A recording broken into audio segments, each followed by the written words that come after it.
Welcome to Top 100 Best-Selling Audiobooks, bringing the greatest books of all time to life, in full.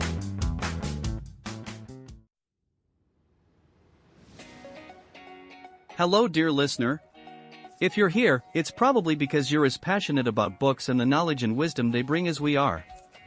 So you might also want to own this book or any other from this podcast in physical form, either to add to your personal library or to gift it to a friend. That's why we've included a link in the description, where you can get it at a discount and with shipping to almost anywhere in the world. Also, if you make your purchase through these links, the editors of this podcast will receive a small commission, which helps support us in continuing to upload more and more audiobooks for free. Let's make the world a better place through books, together. Pigeon, Publishing House, presents The Art of War. Author, Sun Tzu. The Art of War. Chinese military general and tactician, as also a philosopher of great repute, Sun Tzu lived in the spring and autumn period of ancient China. A master of military strategy, his victories inspired him to write The Art of War. His work has been praised and employed throughout East Asia. During the 20th century, the revered Asian historical figure's work grew in popularity and saw practical use in the Western society as well. 1. Laying plans. Sun Tzu said, "The art of war is of vital importance to the state. It is a matter of life and death, a road either to safety or to ruin. Hence it is a subject of inquiry which can on no account be neglected." The art of war, then, is governed by 5 constant factors, to be taken into account in one's deliberations, when seeking to determine the conditions obtaining in the field. These are, 1. The moral law, 2. Heaven, 3. Earth, 4. The commander, 5. Method and discipline. 5. 6. The moral law causes the people to be in complete accord with their ruler, so that they will follow him regardless of their lives, undismayed by any danger. Heaven signifies night and day, cold and heat, times and seasons. Earth comprises distances, great and small, danger and security, open ground and narrow passes, the chances of life and death. The commander stands for the virtues of wisdom, sincerity, benevolence, courage and strictness. By method and discipline are to be understood the marshalling of the army in its proper subdivisions, the graduations of rank among the officers, the maintenance of roads by which supplies may reach the army, and the control of military expenditure. These 5 heads should be familiar to every general. He who knows them will be victorious, he who knows them not will fail. Therefore, in your deliberations, when seeking to determine the military conditions, let them be made the basis of a comparison, in this wise. 1. Which of the 2 sovereigns is imbued with the moral law? Which of the 2 generals has most ability? With whom lie the advantages derived from heaven and earth? On which side is discipline most rigorously enforced? Which army is stronger? On which side are officers and men more highly trained? In which army is there the greater constancy both in reward and punishment? By means of these 7 considerations I can forecast victory or defeat. The general that hearkens to my counsel and acts upon it, will conquer. Let such a one be retained in command. The general that hearkens not to my counsel nor acts upon it, will suffer defeat. Let such a one be dismissed. While heading the profit of my counsel, avail yourself also of any helpful circumstances over and beyond the ordinary rules. According as circumstances are favorable, one should modify one's plans. All warfare is based on deception. Hence, when able to attack, we must seem unable. When using our forces, we must seem inactive. When we are near, we must make the enemy believe we are far away. When far away, we must make him believe we are near. Hold out baits to entice the enemy. Feign disorder, and crush him. If he is secure at all points, be prepared for him. If he is in superior strength, evade him. If your opponent is of choleric temper, seek to irritate him. Pretend to be weak, that he may grow arrogant. If he is taking his ease, give him no rest. If his forces are united, separate them. Attack him where he is unprepared, appear where you are not expected. These military devices, leading to victory, must not be divulged beforehand. Now the general who wins a battle makes many calculations in his temple ere the battle is fought. The general who loses a battle makes but few calculations beforehand. Thus do many calculations lead to victory, and few calculations to defeat, how much more no calculation at all. It is by attention to this point that I can foresee who is likely to win or lose. 2. Waging war. Sun Tzu said, in the operations of war, where there are in the field 1,000 swift chariots, as many heavy chariots, and 100,000 mail-clad soldiers, with provisions enough to carry them 1,000 li, the expenditure at home and at the front, including entertainment of guests, small items such as glue and paint, and some spent on chariots and armor, will reach the total of 1,000 ounces of silver per day. Such is the cost of raising an army of 100,000 men. When you engage in actual fighting, if victory is long in coming, then men's weapons will grow dull and their ardor will be damped. If you lay siege to a town, you will exhaust your strength. Again, if the campaign is protracted, the resources of the state will not be equal to the strain. Now, when your weapons are dulled, your ardor damped, your strength exhausted and your treasure spent, other chieftains will spring up to take advantage of your extremity. Then no man, however wise, will be able to avert the consequences that must ensue. Thus, though we have heard of stupid haste in war, cleverness has never been seen associated with long delays. There is no instance of a country having benefited from prolonged warfare. It is only one who is thoroughly acquainted with the evils of war can thoroughly understand the profitable way of carrying it on. The skillful soldier does not raise a second levy, neither are his supply wagons loaded more than twice. Bring war material with you from home, but forage on the enemy. Thus the army will have food enough for its needs. Poverty of the state exchequer causes an army to be maintained by contributions from a distance. Contributing to maintain an army at a distance causes the people to be impoverished.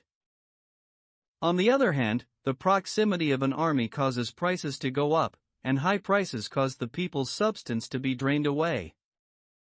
When their substance is drained away, the peasantry will be afflicted by heavy exactions. 13:14.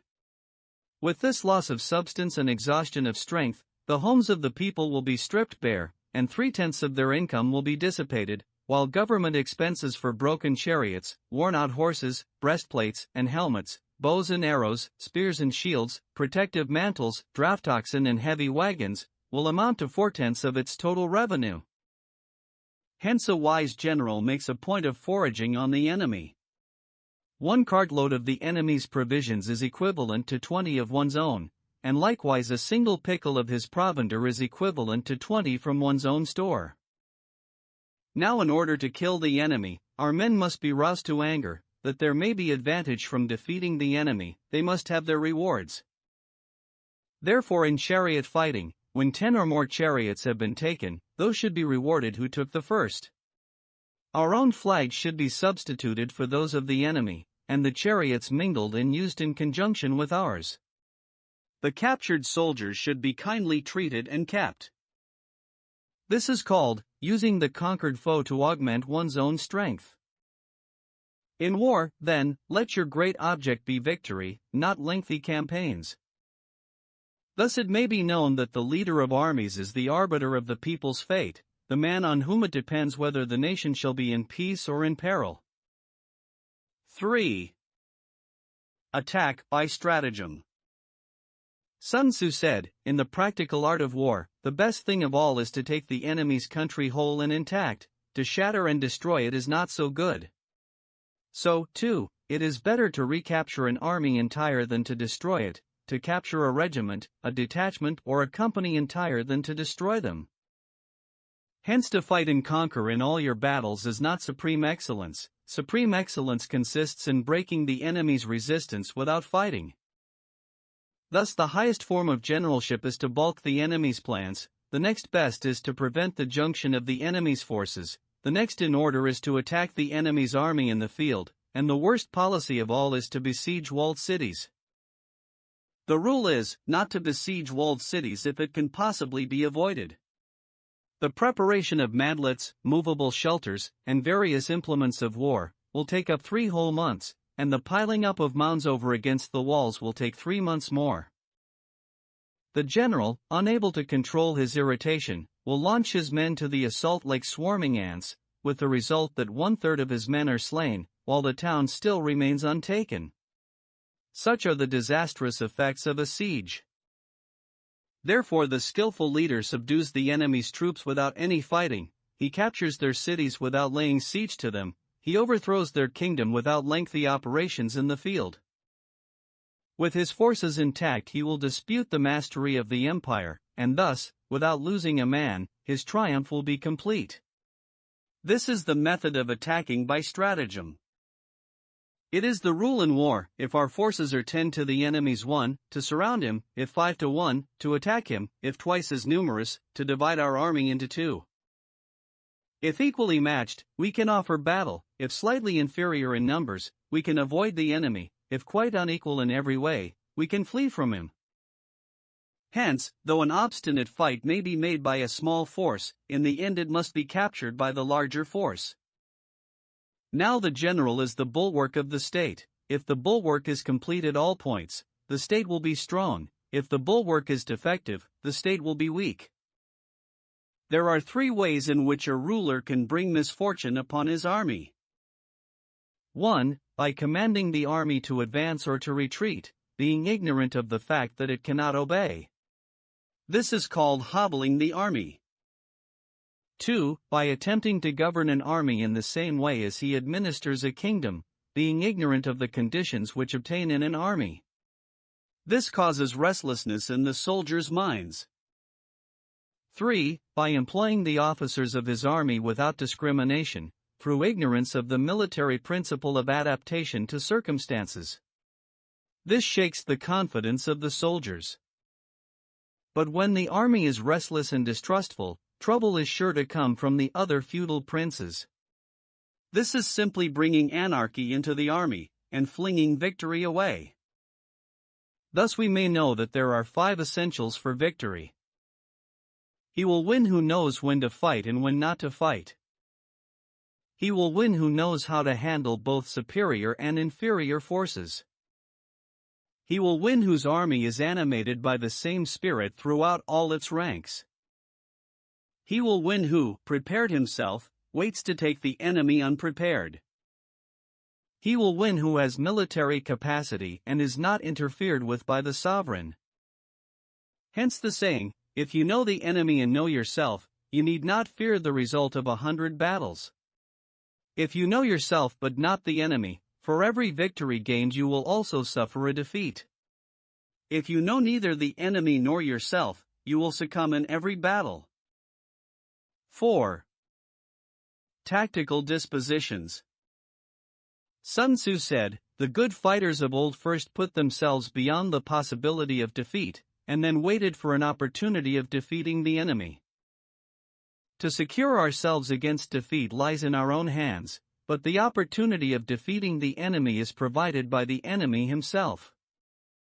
Thus the good fighter is able to secure himself against defeat, but cannot make certain of defeating the enemy. Hence the saying, one may know how to conquer without being able to do it. Security against defeat implies defensive tactics. Ability to defeat the enemy means taking the offensive. Standing on the defensive indicates insufficient strength, attacking, a superabundance of strength. The general who is skilled in defense hides in the most secret recesses of the earth, he who is skilled in attack flashes forth from the topmost heights of heaven. Thus on the one hand we have ability to protect ourselves, on the other, a victory that is complete. To see victory only when it is within the ken of the common herd is not the acme of excellence. Neither is it the acme of excellence if you fight and conquer and the whole empire says, "Well done." To lift an autumn hair is no sign of great strength, to see the sun and moon is no sign of sharp sight, to hear the noise of thunder is no sign of a quick ear. What the ancients called a clever fighter is one who not only wins, but excels in winning with ease. Hence his victories bring him neither reputation for wisdom nor credit for courage. He wins his battles by making no mistakes. Making no mistakes is what establishes the certainty of victory, for it means conquering an enemy that is already defeated. Hence the skillful fighter puts himself into a position which makes defeat impossible, and does not miss the moment for defeating the enemy. Thus it is that in war the victorious strategist only seeks battle after the victory has been won, whereas he who is destined to defeat first fights and afterwards looks for victory. The consummate leader cultivates the moral law, and strictly adheres to method and discipline, thus it is in his power to control success. In respect of military method, we have, firstly, measurement, secondly, estimation of quantity, thirdly, calculation, fourthly, balancing of chances, fifthly, victory. Measurement owes its existence to earth, estimation of quantity to measurement, calculation to estimation of quantity, balancing of chances to calculation, and victory to balancing of chances. A victorious army opposed to a routed one is as a pound's weight placed in the scale against a single grain. The onrush of a conquering force is like the bursting of pent-up waters into a chasm 1,000 fathoms deep. 5. Energy. Sun Tzu said, "The control of a large force is the same principle as the control of a few men, it is merely a question of dividing up their numbers." Fighting with a large army under your command is nowise different from fighting with a small one, it is merely a question of instituting signs and signals. To ensure that your whole host may withstand the brunt of the enemy's attack and remain unshaken, this is effected by maneuvers direct and indirect. That the impact of your army may be like a grindstone dashed against an egg, this is effected by the science of weak points and strong. In all fighting, the direct method may be used for joining battle, but indirect methods will be needed in order to secure victory.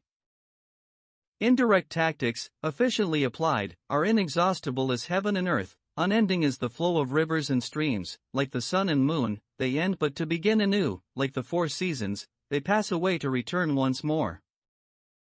There are not more than 5 musical notes, yet the combinations of these 5 give rise to more melodies than can ever be heard.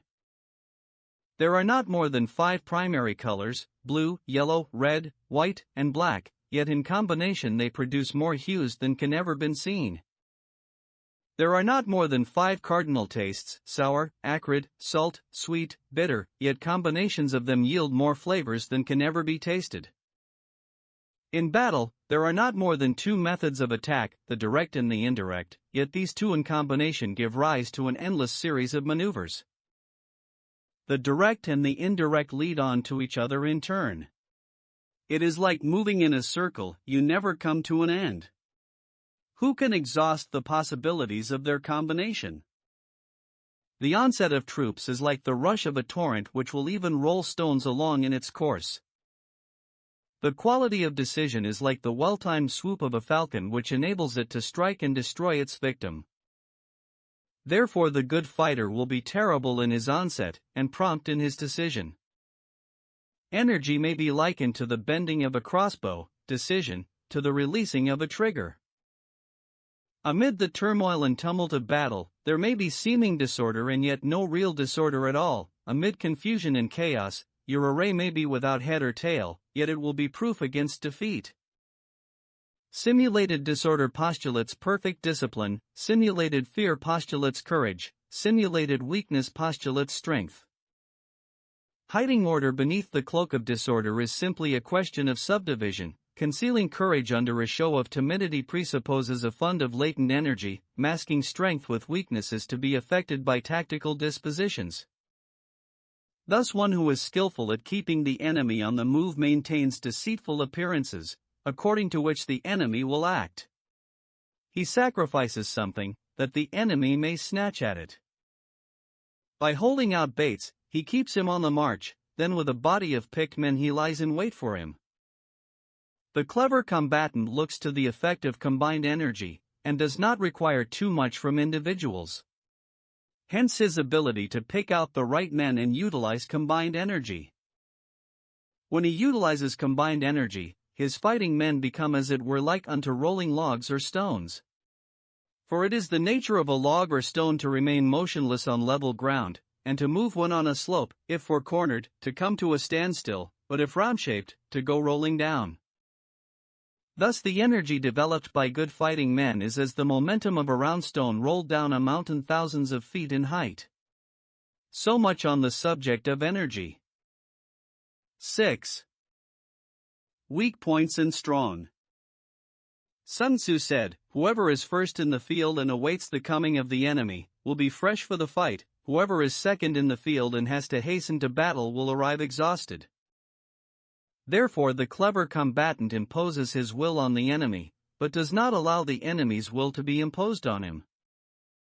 By holding out advantages to him, he can cause the enemy to approach of his own accord, or, by inflicting damage, he can make it impossible for the enemy to draw near.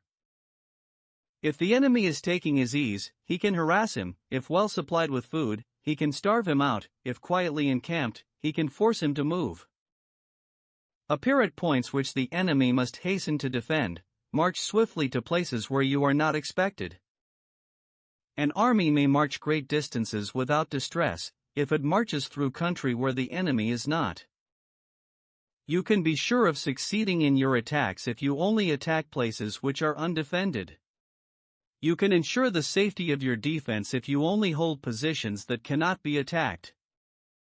Hence the general is skillful in attack whose opponent does not know what to defend, and he is skillful in defense whose opponent does not know what to attack. O divine art of subtlety and secrecy! Through you we learn to be invisible, through you inaudible, and hence we can hold the enemy's fate in our hands. You may advance and be absolutely irresistible, if you make for the enemy's weak points. You may retire and be safe from pursuit if your movements are more rapid than those of the enemy. If we wish to fight, the enemy can be forced to an engagement even though he be sheltered behind a high rampart and a deep ditch. All we need do is attack some other place that he will be obliged to relieve. If we do not wish to fight, we can prevent the enemy from engaging us even though the lines of our encampment be merely traced out on the ground. All we need do is to throw something odd and unaccountable in his way. By discovering the enemy's dispositions and remaining invisible ourselves, we can keep our forces concentrated, while the enemy's must be divided. We can form a single united body, while the enemy must split up into fractions. Hence there will be a whole pitted against separate parts of a whole, which means that we shall be many to the enemy's few. And if we are able thus to attack an inferior force with a superior one, our opponents will be in dire straits. The spot where we intend to fight must not be made known, for then the enemy will have to prepare against a possible attack at several different points, and his forces being thus distributed in many directions, the numbers we shall have to face at any given point will be proportionally few. For should the enemy strengthen his van, he will weaken his rear; should he strengthen his rear, he will weaken his van; should he strengthen his left, he will weaken his right; should he strengthen his right, he will weaken his left. If he sends reinforcements everywhere, he will everywhere be weak. Numerical weakness comes from having to prepare against possible attacks; numerical strength, from compelling our adversary to make these preparations against us. Knowing the place and the time of the coming battle, we may concentrate from the greatest distances in order to fight. But if neither time nor place be known, then the left wing will be impotent to succor the right equally impotent to succor the left, the van unable to relieve the rear, or the rear to support the van.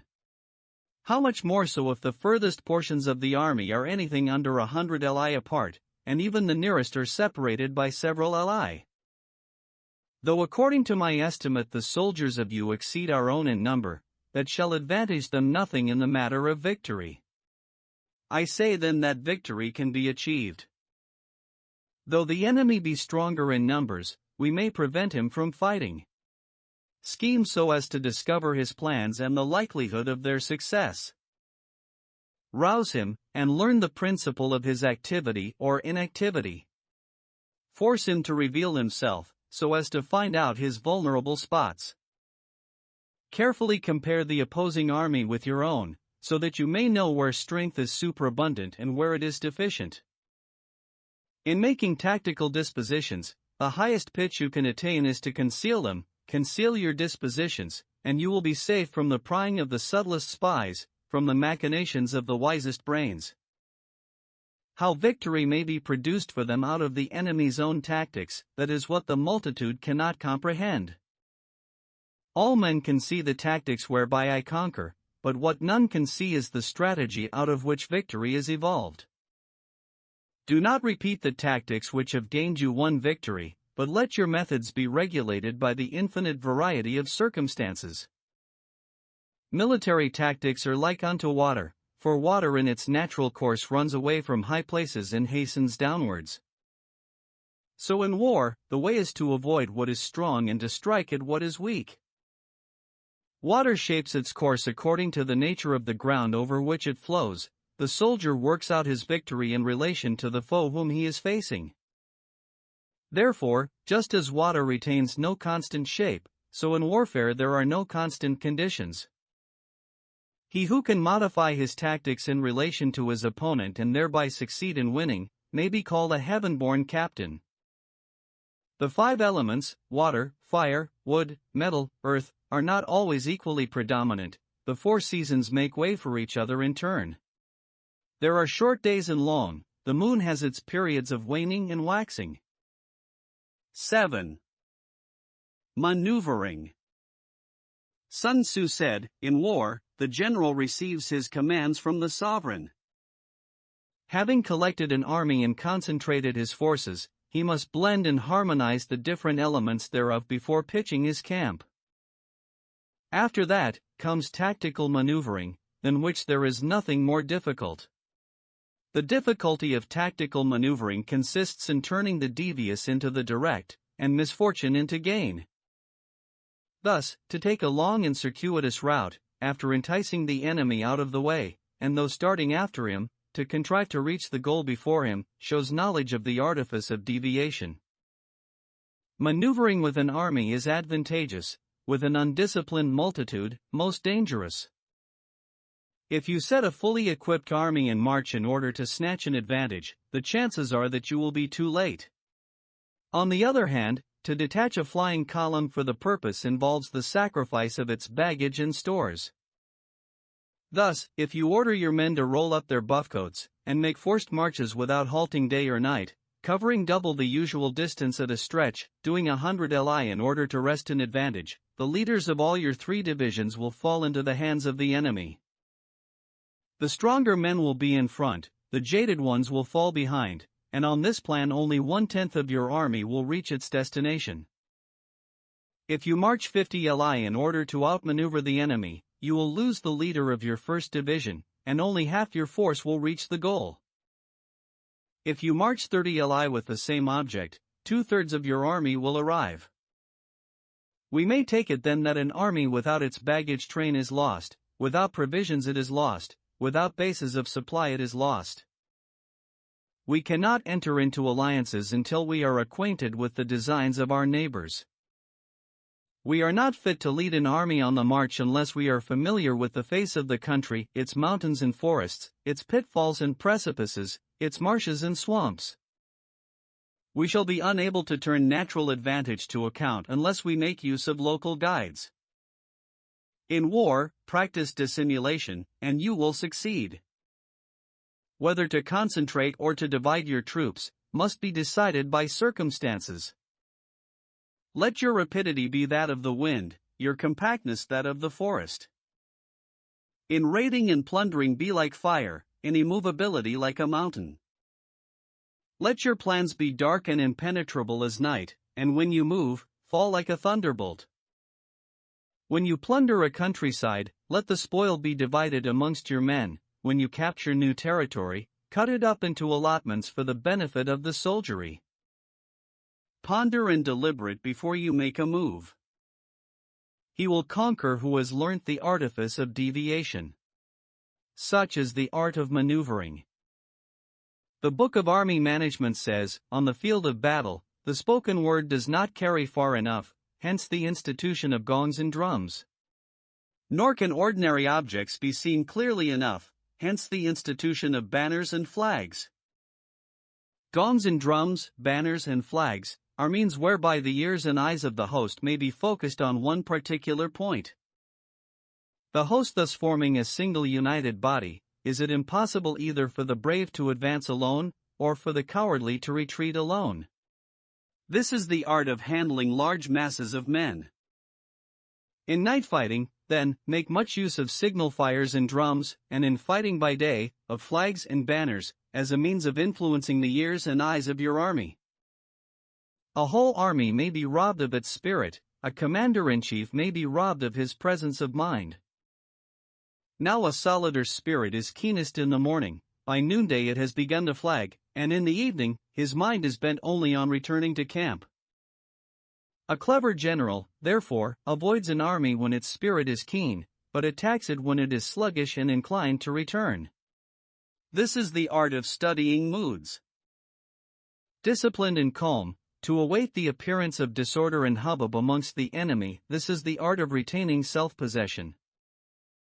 To be near the goal while the enemy is still far from it, to wait at ease while the enemy is toiling and struggling, to be well fed while the enemy is famished, this is the art of husbanding one's strength. To refrain from intercepting an enemy whose banners are in perfect order, to refrain from attacking an army drawn up in calm and confident array, this is the art of studying circumstances. It is a military axiom not to advance uphill against the enemy, nor to oppose him when he comes downhill. Do not pursue an enemy who simulates flight, do not attack soldiers whose temper is keen. Do not swallow bait offered by the enemy. Do not interfere with an army that is returning home. When you surround an army, leave an outlet free. Do not press a desperate foe too hard. Such is the art of warfare. 8. Variations in tactics. Sun Tzu said, in war, the general receives his commands from the sovereign, collects his army and concentrates his forces. When in difficult country, do not encamp.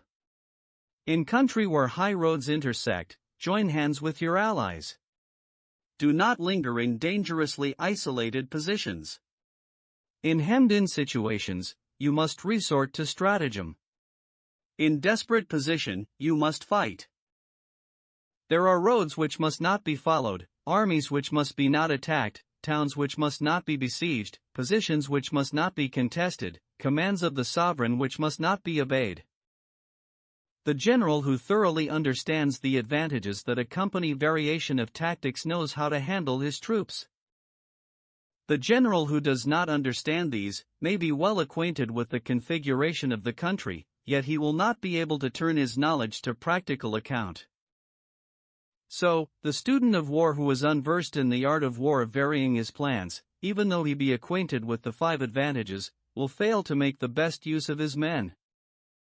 Hence in the wise leader's plans, considerations of advantage and of disadvantage will be blended together. If our expectation of advantage be tempered in this way, we may succeed in accomplishing the essential part of our schemes. If, on the other hand, in the midst of difficulties we are always ready to seize an advantage, we may extricate ourselves from misfortune. Reduce the hostile chiefs by inflicting damage on them, and make trouble for them, and keep them constantly engaged, hold out specious allurements, and make them rush to any given point. The art of war teaches us to rely not on the likelihood of the enemy's not coming, but on our own readiness to receive him, not on the chance of his not attacking, but rather on the fact that we have made our position unassailable. There are 5 dangerous faults which may affect a general. Recklessness, which leads to destruction; cowardice, which leads to capture; a hasty temper, which can be provoked by insults; a delicacy of honor which is sensitive to shame; over-solicitude for his men, which exposes him to worry and trouble. These are the 5 besetting sins of a general, ruinous to the conduct of war. When an army is overthrown and its leader slain, the cause will surely be found among these 5 dangerous faults. Let them be a subject of meditation. 9. The army on the march. Sun Tzu said, "We come now to the question of encamping the army, and observing signs of the enemy. Pass quickly over mountains, and keep in the neighborhood of valleys. Camp in high places, facing the sun. Do not climb heights in order to fight." So much for mountain warfare. After crossing a river, you should get far away from it. When an invading force crosses a river in its onward march, do not advance to meet it in midstream. It will be best to let half the army get across, and then deliver your attack. If you are anxious to fight, you should not go to meet the invader near a river which he has to cross. Moor your craft higher up than the enemy, and facing the sun. Do not move upstream to meet the enemy. So much for river warfare. In crossing salt marshes, your sole concern should be to get over them quickly, without any delay. If forced to fight in a salt marsh, you should have water and grass near you, and get your back to a clump of trees. So much for operations in salt marshes. In dry, level country, take up an easily accessible position with rising ground to your right and on your rear, so that the danger may be in front, and safety lie behind. So much for campaigning in flat country. These are the 4 useful branches of military knowledge which enabled the Yellow Emperor to vanquish 4 several sovereigns. All armies prefer high ground to low and sunny places to dark. If you are careful of your men, and camp on hard ground, the army will be free from disease of every kind, and this will spell victory. When you come to a hill or a bank, occupy the sunny side, with the slope on your right rear. Thus you will at once act for the benefit of your soldiers and utilize the natural advantages of the ground. When, in consequence of heavy rains upcountry, a river which you wish to ford is swollen and flecked with foam, you must wait until it subsides. Country in which there are precipitous cliffs with torrents running between, deep natural hollows, confined places, tangled thickets, quagmires and crevasses, should be left with all possible speed and not approached. While we keep away from such places, we should get the enemy to approach them. While we face them, we should let the enemy have them on his rear. If in the neighborhood of your camp there should be any hilly country, ponds surrounded by aquatic grass, hollow basins filled with reeds, or woods with thick undergrowth, they must be carefully routed out and searched, for these are places where men in ambush or insidious spies are likely to be lurking. When the enemy is close at hand and remains quiet, he is relying on the natural strength of his position. When he keeps aloof and tries to provoke a battle, he is anxious for the other side to advance. If his place of encampment is easy of access, he is tendering a bait. Movement amongst the trees of a forest shows that the enemy is advancing. The appearance of a number of screens in the midst of thick grass means that the enemy wants to make us suspicious. The rising of birds in their flight is the sign of an ambuscade. Startled beasts indicate that a sudden attack is coming. When there is dust rising in a high column, it is the sign of chariots advancing. When the dust is low, but spread over a wide area, it betokens the approach of infantry. When it branches out in different directions, it shows that parties have been sent to collect firewood. A few clouds of dust moving to and fro signify that the army is encamping. Humble words and increased preparations are signs that the enemy is about to advance. Violent language and driving forward as if to the attack are signs that he will retreat. When the light chariots come out first and take up a position on the wings, it is a sign that the enemy is forming for battle. Peace proposals unaccompanied by a sworn covenant indicate a plot. When there is much running about and the soldiers fall into rank, it means that the critical moment has come. When some are seen advancing and some retreating, it is a lure. When the soldiers stand leaning on their spears, they are faint from want of food. If those who are sent to draw water begin by drinking themselves, the army is suffering from thirst. If the enemy sees an advantage to be gained and makes no effort to secure it, the soldiers are exhausted. If birds gather on any spot, it is unoccupied. Clamor by night betokens nervousness. If there is disturbance in the camp, the general's authority is weak. If the banners and flags are shifted about, sedition is afoot. If the officers are angry, it means that the men are weary. When an army feeds its horses with grain and kills its cattle for food, and when the men do not hang their cooking pots over the campfires, showing that they will not return to their tents, you may know that they are determined to fight to the death. The sight of men whispering together in small knots or speaking in subdued tones points to disaffection amongst the rank and file. Too frequent rewards signify that the enemy is at the end of his resources. Too many punishments betray a condition of dire distress. To begin by bluster, but afterwards to take fright at the enemy's numbers, shows a supreme lack of intelligence. When envoys are sent with compliments in their mouths, it is a sign that the enemy wishes for a truce. If the enemy's troops march up angrily and remain facing ours for a long time without either joining battle or taking themselves off again, the situation is one that demands great vigilance and circumspection. If our troops are no more in number than the enemy, that is amply sufficient. It only means that no direct attack can be made.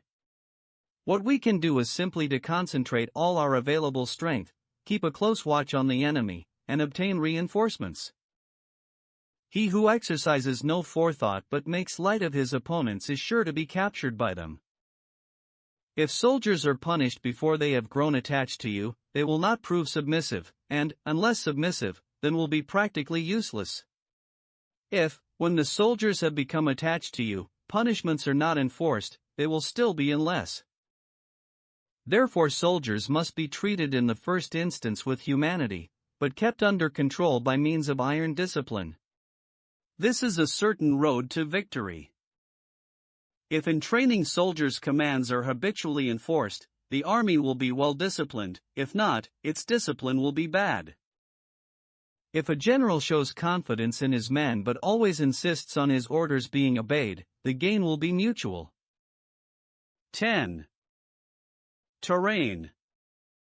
Sun Tzu said, "We may distinguish 6 kinds of terrain, to wit: accessible ground, entangling ground, temporizing ground, narrow passes, precipitous heights, positions at a great distance from the enemy.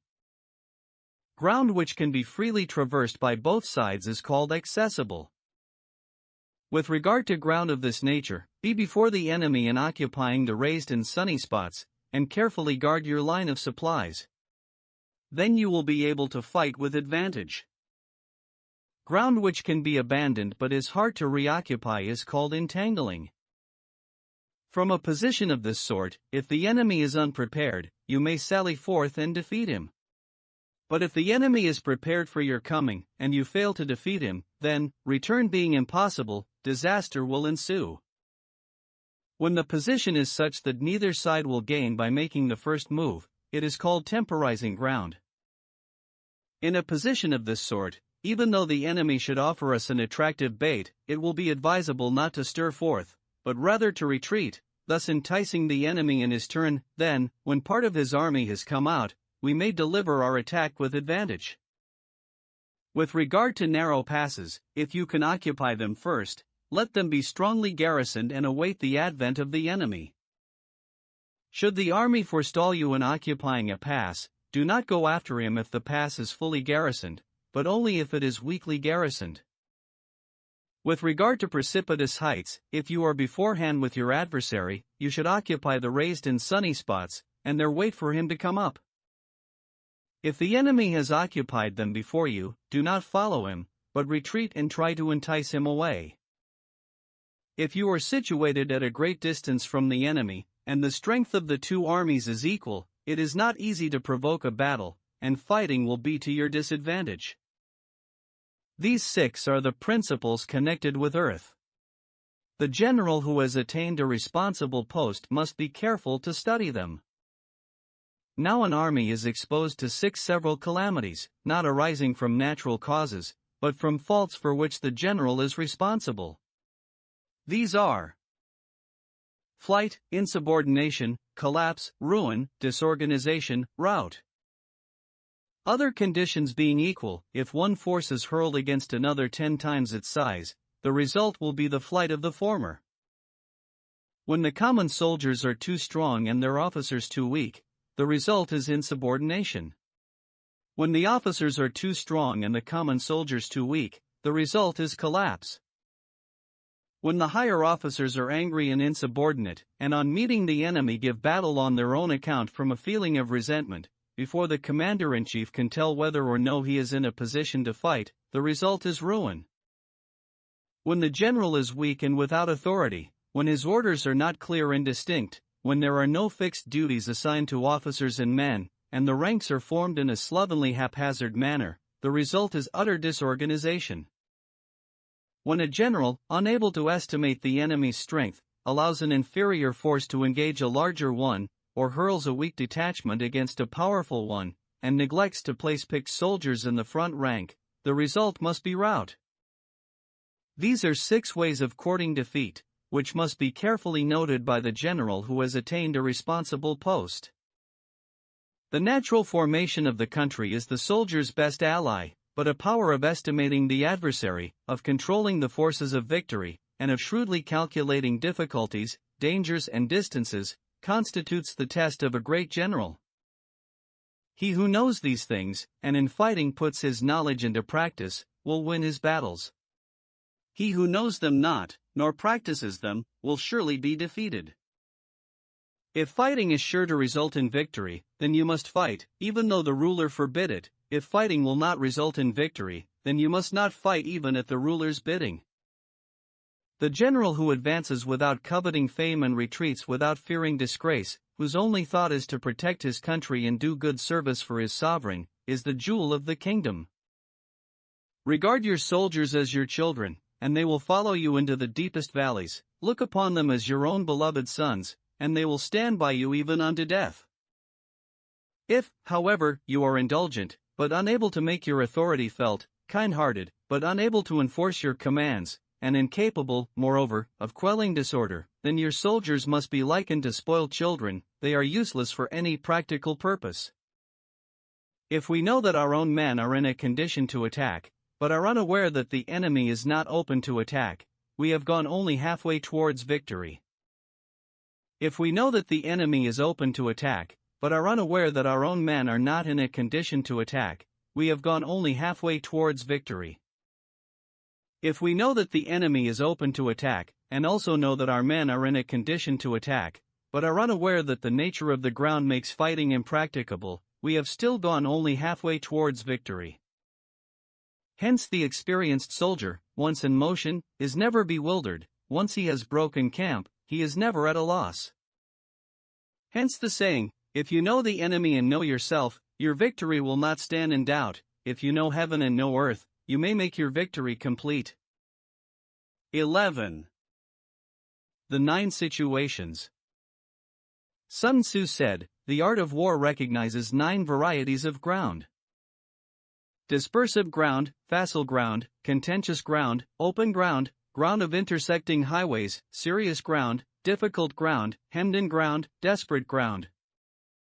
When a chieftain is fighting in his own territory, it is dispersive ground.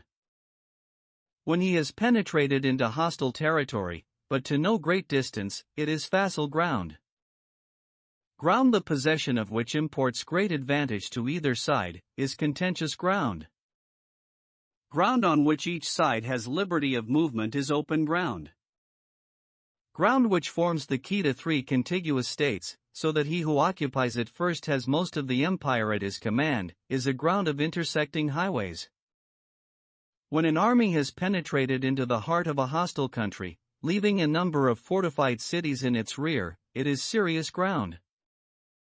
Mountain forests, rugged steeps, marshes and fens, all country that is hard to traverse, this is difficult ground. Ground which is reached through narrow gorges, and from which we can only retire by tortuous paths, so that a small number of the enemy would suffice to crush a large body of our men, this is hemmed-in ground. Ground on which we can only be saved from destruction by fighting without delay, is desperate ground. On dispersive ground, therefore, fight not. On facile ground, halt not. On contentious ground, attack not. On open ground, do not try to block the enemy's way. On the ground of intersecting highways, join hands with your allies. On serious ground, gather in plunder. In difficult ground, keep steadily on the march. On hemmed-in ground, resort to stratagem. On desperate ground, fight. Those who were called skillful leaders of old knew how to drive a wedge between the enemy's front and rear, to prevent cooperation between his large and small divisions, to hinder the good troops from rescuing the bad, the officers from rallying their men. When the enemy's men were united, they managed to keep them in disorder. When it was to their advantage, they made a forward move, when otherwise, they stopped still. If asked how to cope with a great host of the enemy in orderly array and on the point of marching to the attack, I should say, begin by seizing something which your opponent holds dear, then he will be amenable to your will. Rapidity is the essence of war. Take advantage of the enemy's unreadiness, make your way by unexpected routes, and attack unguarded spots. The following are the principles to be observed by an invading force. The further you penetrate into a country, the greater will be the solidarity of your troops, and thus the defenders will not prevail against you. Make forays in fertile country in order to supply your army with food. Carefully study the well-being of your men, and do not overtax them.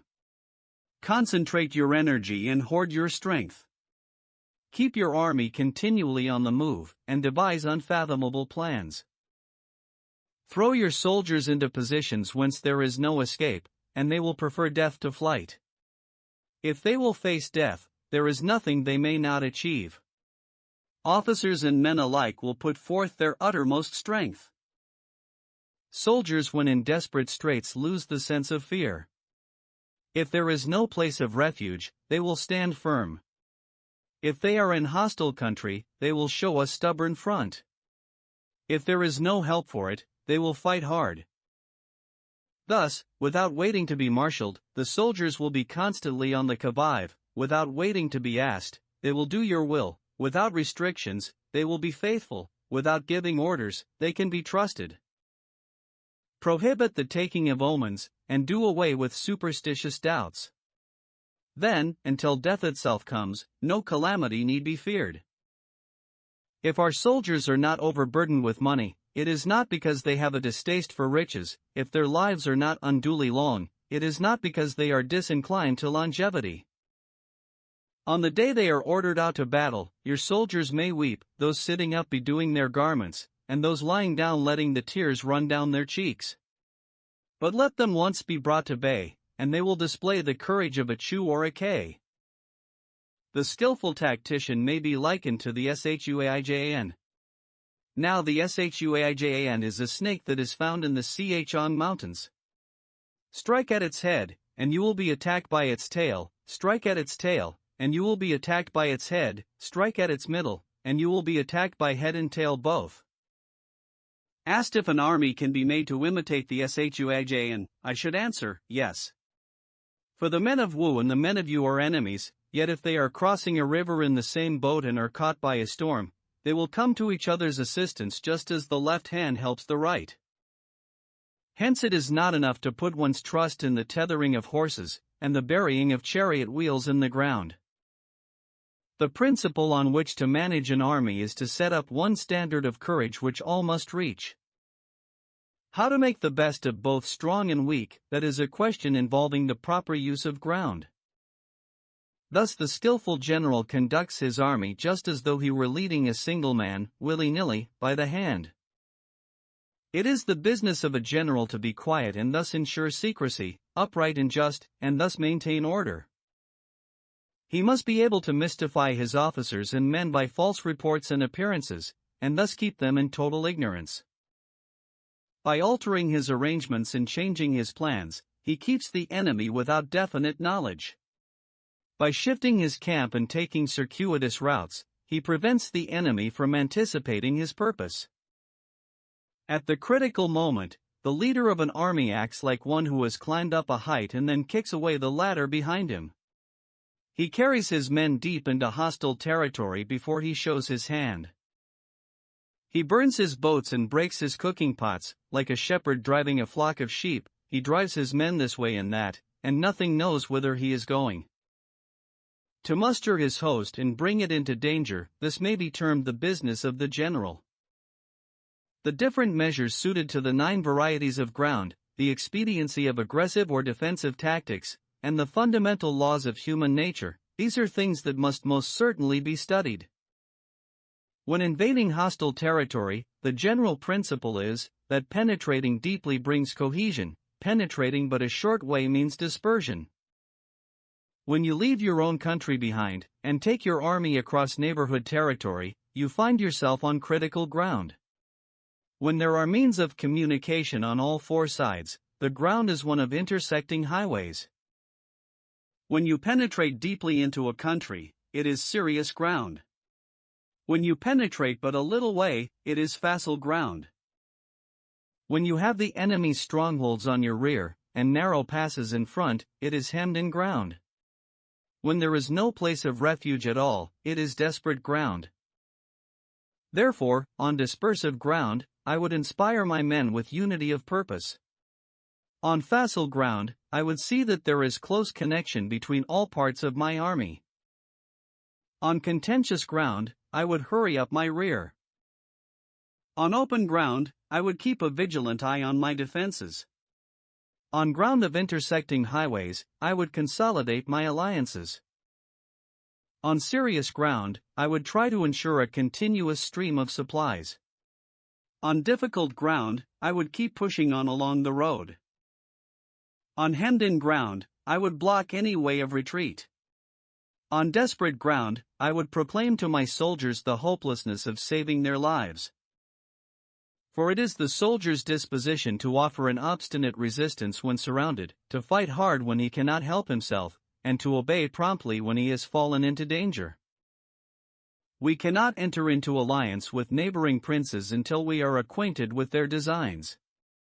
We are not fit to lead an army on the march unless we are familiar with the face of the country, its mountains and forests, its pitfalls and precipices, its marshes and swamps. We shall be unable to turn natural advantages to account unless we make use of local guides. To be ignored of any one of the following 4 or 5 principles does not befit a warlike prince. When a warlike prince attacks a powerful state, his generalship shows itself in preventing the concentration of the enemy's forces. He overawes his opponents, and their allies are prevented from joining against him. Hence he does not strive to ally himself with all and sundry, nor does he foster the power of other states. He carries out his own secret designs, keeping his antagonists in awe. Thus he is able to capture their cities and overthrow their kingdoms. Bestow rewards without regard to rule, issue orders without regard to previous arrangements, and you will be able to handle a whole army as though you had to do with but a single man. Confront your soldiers with the deed itself, never let them know your design. When the outlook is bright, bring it before their eyes, but tell them nothing when the situation is gloomy.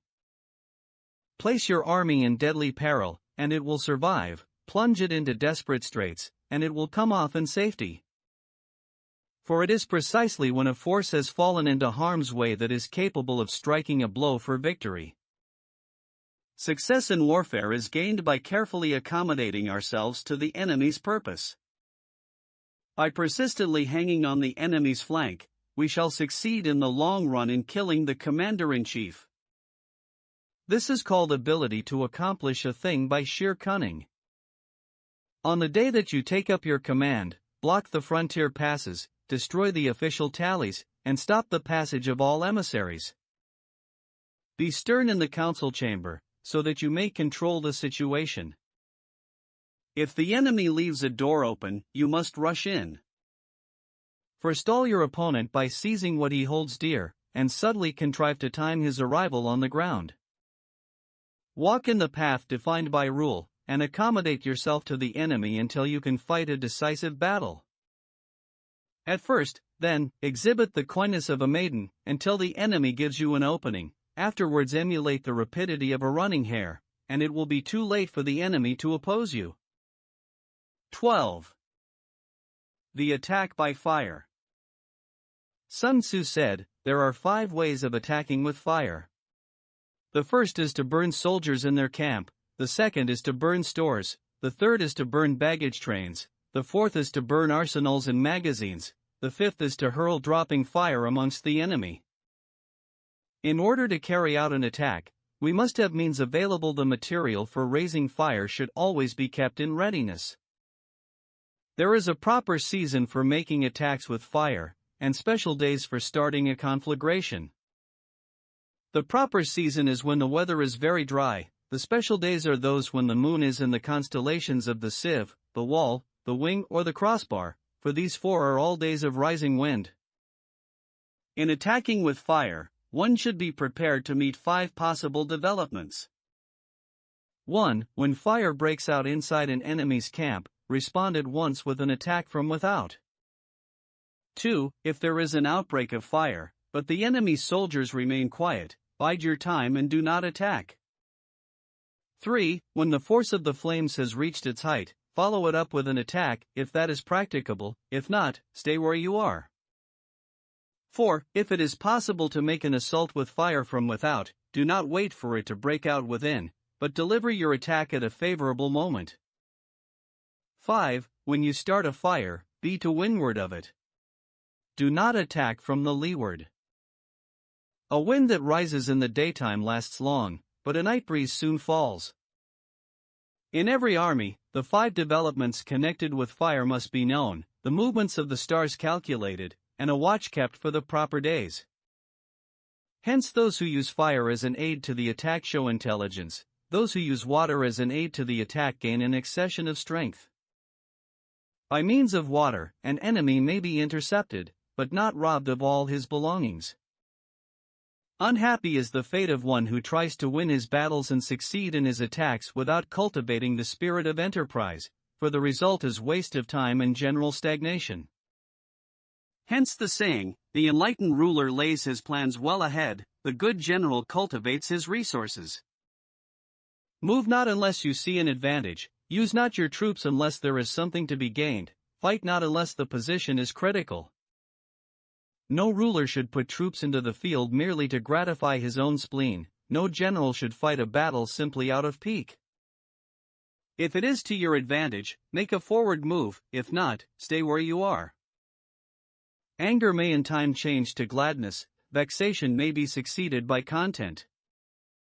But a kingdom that has once been destroyed can never come again into being, nor can the dead ever be brought back to life.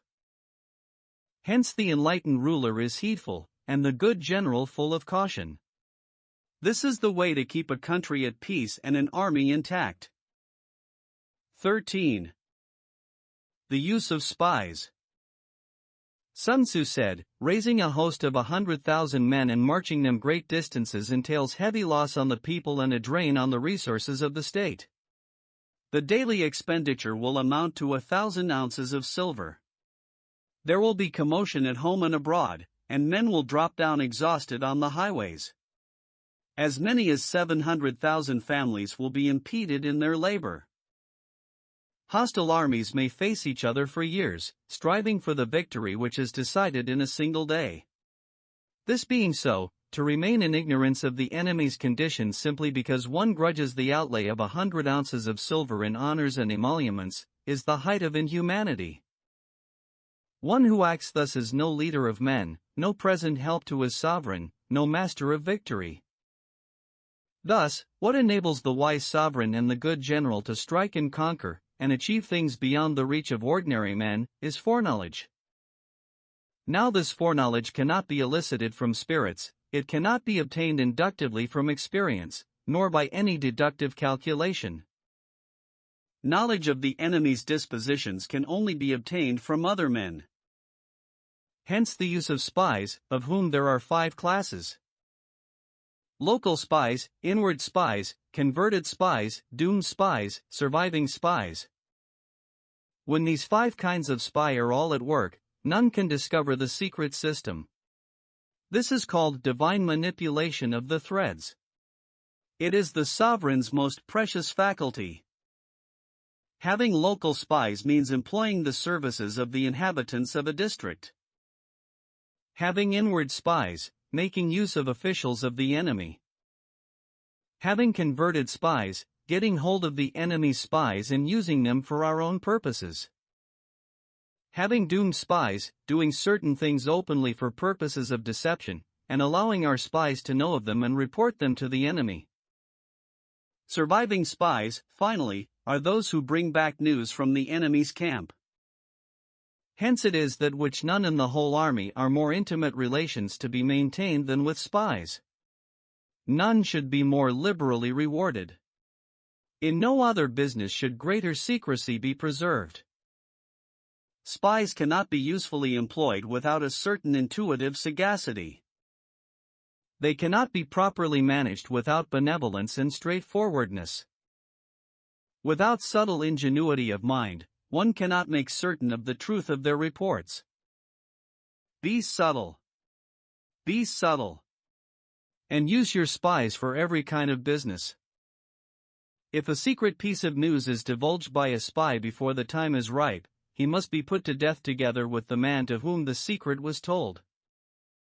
Whether the object be to crush an army, to storm a city, or to assassinate an individual, it is always necessary to begin by finding out the names of the attendants, the aides-de-camp, and doorkeepers and sentries of the general in command.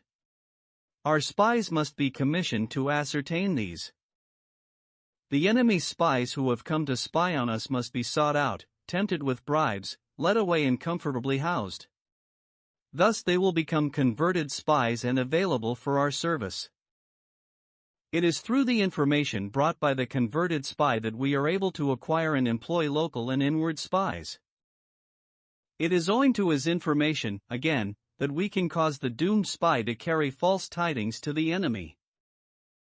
Lastly, it is by his information that the surviving spy can be used on appointed occasions. The end and aim of spying in all its 5 varieties is knowledge of the enemy, and this knowledge can only be derived, in the first instance, from the converted spy. Hence it is essential that the converted spy be treated with the utmost liberality. Of old, the rise of the Yin dynasty was due to Aichi who had served under the Xia. Likewise, the rise of the Zhou dynasty was due to Luya who had served under the Yin. Hence it is only the enlightened ruler and the wise general who will use the highest intelligence of the army for purposes of spying, and thereby they achieve great results. Spies are a most important element in water because on them depends an army's ability to move. Pigeon Publishing House presents The Art of War. Author, Sun Tzu. Thank you for listening to this audiobook. We hope you've enjoyed it.